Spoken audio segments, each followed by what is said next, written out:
live in a two-floor house with my sister. It's a mother-daughter setup, meaning there are two separate living spaces, each with its own kitchen. My sister occupies the downstairs and I live upstairs. She's rarely home though, often staying at her boyfriend's place about 20 miles away. At 30, I like to think I'm beyond being easily spooked. But when you're alone in a big, dark house, sometimes even the toughest of us feel uneasy. This particular night was one of those times. I was alone in the living room, watching a horror movie. My section of the house has an open layout, with the living room, dining room, and kitchen blending into one large space. The couch I was on sat in the middle, leaving my back exposed to a vast portion of the room behind me. It's not the most comforting setup when you're deep into a creepy film. The room was dark except for the glow of the TV. I found myself glancing over my shoulder more often than I'd like to admit, the shadows playing tricks on my mind. Despite this, I managed to finish the movie, brush my teeth, turn off all the lights, and climb into bed. I drifted off quickly, only to be jolted awake 2 hours later, around 1 a.m. At first, I wasn't sure why I'd woken up. Then I heard it, a voice. It was my sister's voice coming from downstairs. The sound was faint but unmistakable. She wasn't outside calling to be let in. She was inside the house. Groggy and disoriented, I assumed she'd come home unexpectedly and was trying to get my attention. Maybe she was arguing with her boyfriend or needed help with something. I got out of bed and stepped into the dark hallway, flipping on the light. As I moved through the living room, her voice called out again, this time louder and clearer. She was saying my name. Her tone was strange, urgent, almost pleading.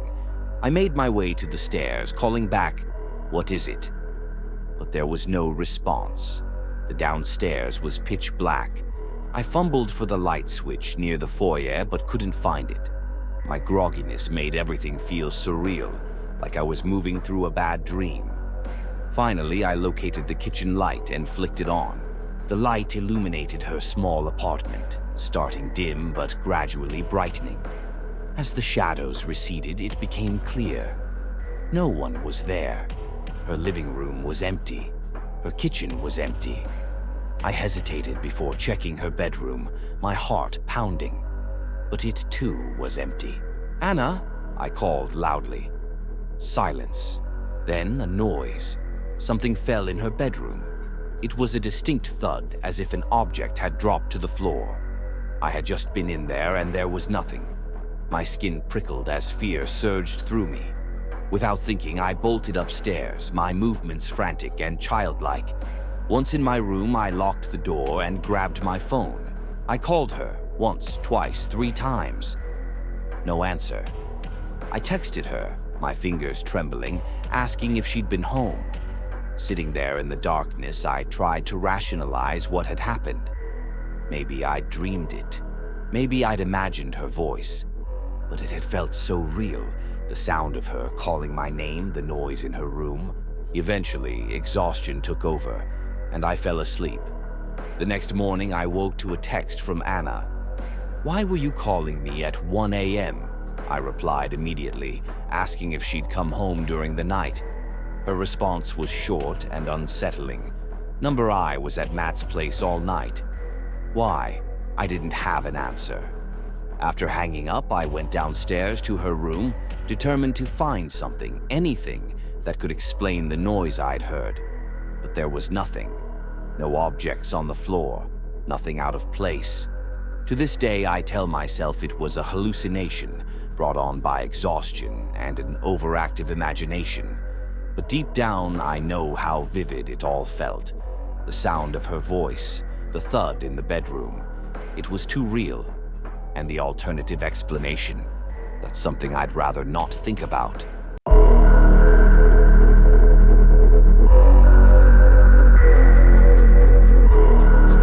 I'm 23 years old and I still live at home with my parents. One day when they weren't home, I was outside in the front yard playing basketball. Everything was normal until I looked up at one of the upstairs windows. A woman was standing there. She wasn't my mom or my sister. She was a complete stranger.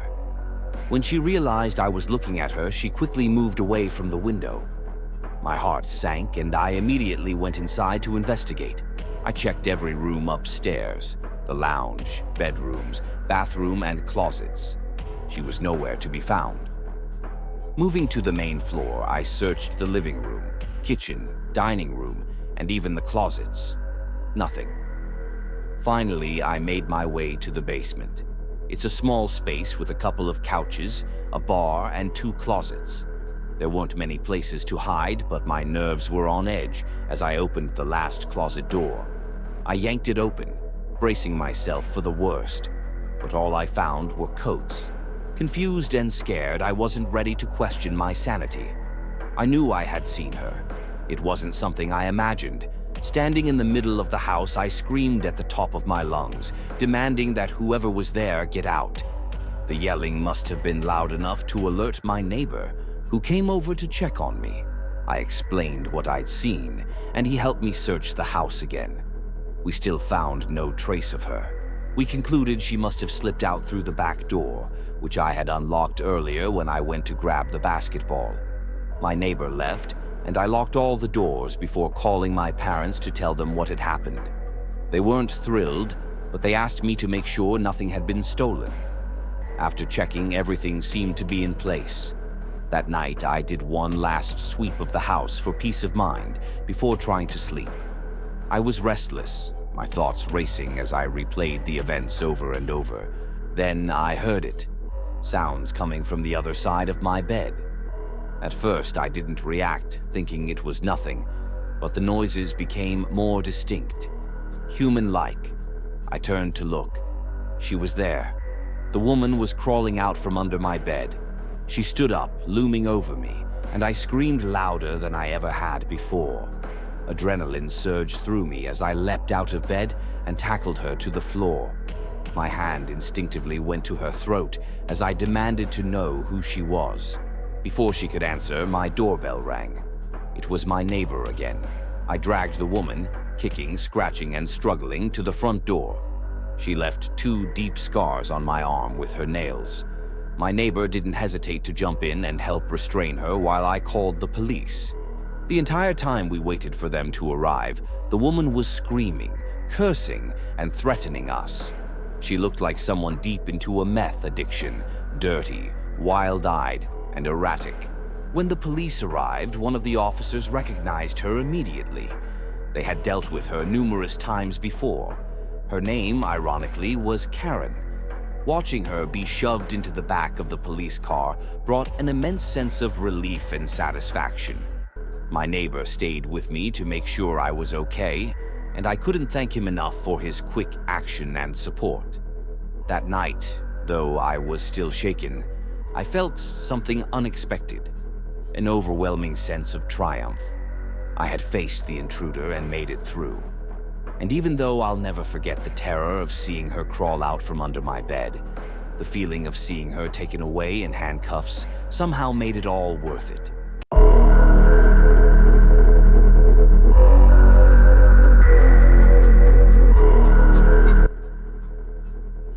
This happened when I was a teenager living with my parents, a rare occasion when I was left home alone for an entire week.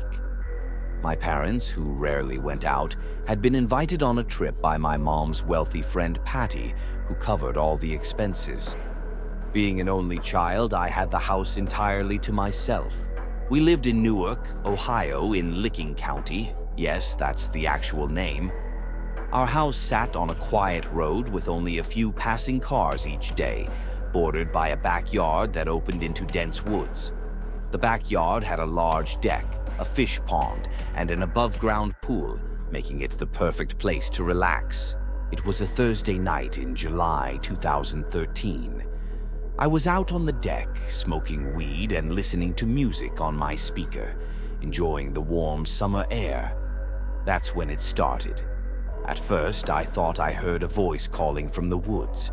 I turned the music down and listened, but it didn't repeat, so I shrugged it off and turned the volume back up. The voice came again, faint but unmistakable. This time, I turned the music off entirely. "Hey, over here," the voice called. It sounded distant, but not too far, maybe 20 or 30 yards away, just inside the tree line. At first, I assumed it was some kids playing around. Then the voice came again, louder. "Hey, over here, we need help." The tone shifted from playful to concerning. It was a deep male voice, too deep to belong to a child. My stomach began to twist. "Straight in front of you. Please come help us," the voice yelled. Now I was sure it was directed at me. I hesitated, but finally called out, "Who is that?" The voice replied, "We just need help. We're stuck in the woods." Reluctantly, I walked down the steps of the deck toward the woods, calling out, "I'm coming. Where are you?" The response came instantly. "Right in front of you. I see you." That's when my gut screamed at me to stop. I froze halfway to the woods, my instincts kicking in. Something about this didn't add up. If they could see me and were close enough to call out so clearly, how could they possibly be stuck? I started backing away, keeping my eyes on the tree line. As soon as I reached the deck, I bolted back inside and locked the doors. My heart was racing, and I felt like an idiot for even considering going into the woods. I sat in the living room trying to calm down when I heard the voice again. This time, closer.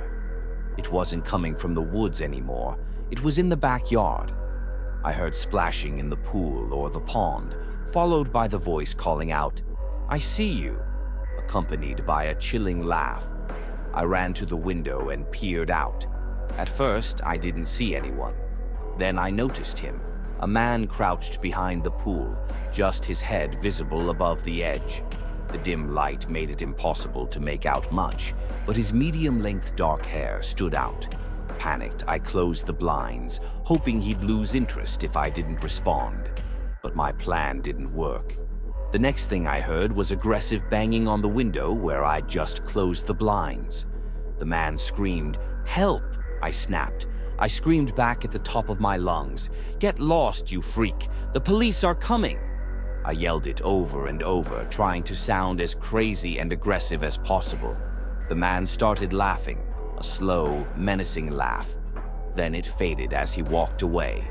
I was left shaking, heart pounding, unsure if he was really gone. I stayed awake for hours, too paranoid to relax. When I finally fell asleep, the weed helped me rest, but I couldn't stop replaying the events in my mind. To this day, I wonder what could have happened if I hadn't trusted my instincts and gone into the woods, or if I'd let my guard down when he moved closer to the house. That night taught me to trust my gut and to never, ever underestimate the dangers that can come from answering a call for help.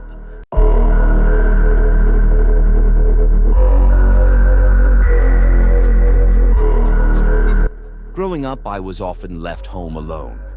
My mom, a single parent, worked grueling hours as an RN, often pulling overnight shifts. My older brother had already left for college, leaving me to fend for myself on many nights. This particular night was one of those times.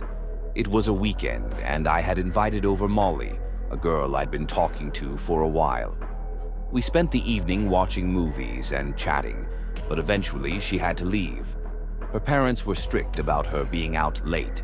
After she left, I stayed upstairs in my room, lying in bed and watching TV. My room faced the backyard, so I could hear everything that happened out on the deck. That's when I heard it, a scraping sound like someone dragging one of the deck chairs. I froze for a moment before cautiously getting up to look out the window. Down below, I saw someone sitting in one of the chairs, their figure barely visible in the faint light from the neighbor's porch. "Molly!" I called, hoping she'd forgotten something and decided to come back. The figure looked up at me. It wasn't Molly. I jerked back from the window, my heart racing.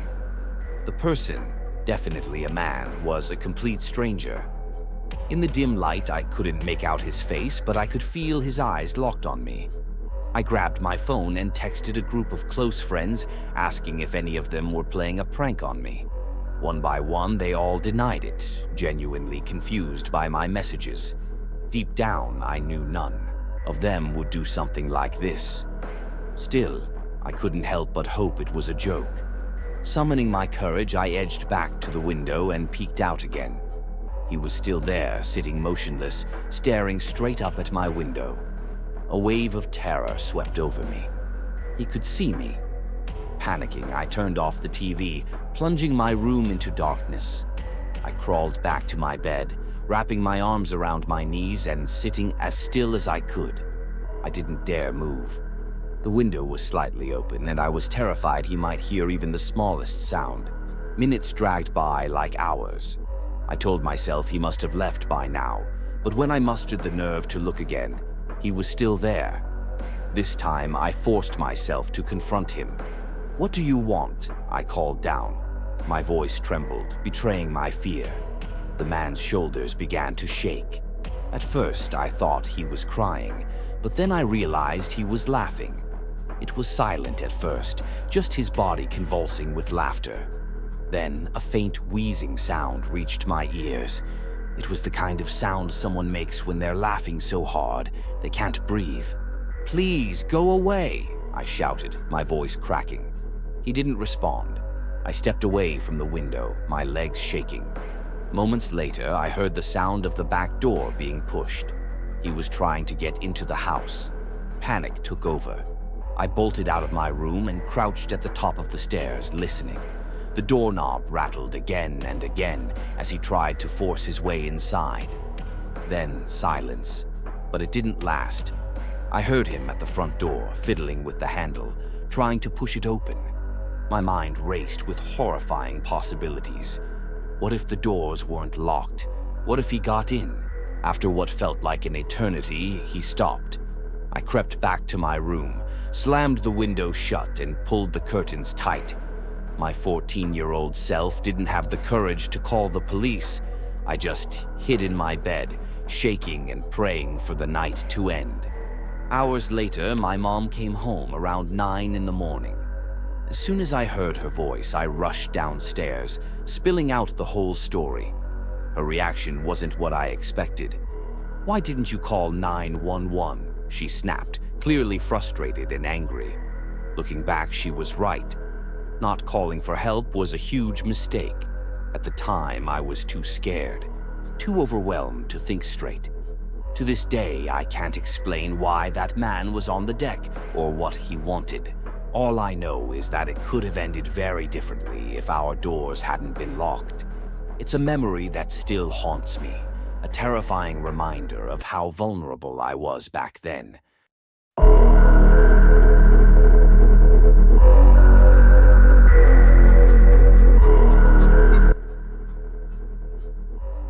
This is the story of how I almost died as a 10-year-old, left home alone. A night that started with chaos and spiraled into the most terrifying experience of my life. We were a family of 5.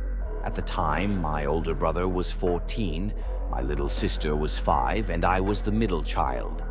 It was a Friday night, and I was in my room, lost in a Star Wars video game, when I heard my mom's panicked cries from the living room. I ran out to see what was going on. My mom was on the phone, tears streaming down her face as she spoke with someone from the hospital. My brother had been hit by a car. The details were fuzzy to me at the time. I only knew his leg was broken and that my parents were terrified. They scrambled to get their coats and shoes, grabbed my little sister, and left for the hospital, asking if I'd be okay staying home alone. I told them I'd be fine. At 10 years old, I was more afraid of seeing my brother hurt than being left alone. I stayed in my room, distracting myself with my game. The hours crept by. I was finally starting to relax when I heard the front door open. It was well past midnight, and I immediately assumed it was my parents returning. I turned off the TV and PlayStation, crawled into bed with my Game Boy, and waited to hear their voices or the sound of footsteps coming upstairs. But there was nothing. Minutes passed, and a strange feeling of unease washed over me. Something wasn't right. I got out of bed, opened my bedroom door quietly, and crept to the banister overlooking the living room. The lights were off, but I could make out 3 tall figures standing in the shadows. They weren't my family. My heart felt like it stopped. I froze for a moment, too terrified to move. Then I tiptoed back into my room and shut the door as quietly as I could. The sound of the door clicking into place was barely audible, but I knew they had heard it. Panic set in. I opened my closet, climbed inside, and pushed myself behind a pile of boxes and bags. I sat motionless, barely breathing, and prayed they wouldn't come upstairs. But then I heard footsteps. They were coming closer. My bedroom door creaked open. I held my breath, clutching my knees to my chest, trying to stay as small and silent as possible. I heard footsteps move across my room to my bed. The covers rustled as someone tugged at them. Then silence. The footsteps moved again, this time toward the closet. The door opened. I felt my heart in my throat, pounding so hard I was sure they'd hear it. The door stayed open for what felt like an eternity, at least 20 seconds of complete, agonizing silence. I didn't dare look up. I didn't move a muscle. Finally, the door shut. I heard the footsteps retreat, leaving my room. I stayed frozen in place, too terrified to believe I was safe. After what must have been an hour, I finally heard the front door open again. This time, it was my parents. I bolted downstairs, tears streaming down my face, and told them everything. They found the front door ajar, left that way by the intruders. Several valuables were missing. The burglars hadn't hurt me or even confronted me directly, but the thought of what could have happened still haunts me. My parents had been in such a rush to get to the hospital that they hadn't locked the door. To this day, I wonder about the person who opened the closet. Did they see me? Were they just there to rob the house, or were they something far worse? I'll never know, but I'll always be grateful that I survived that night.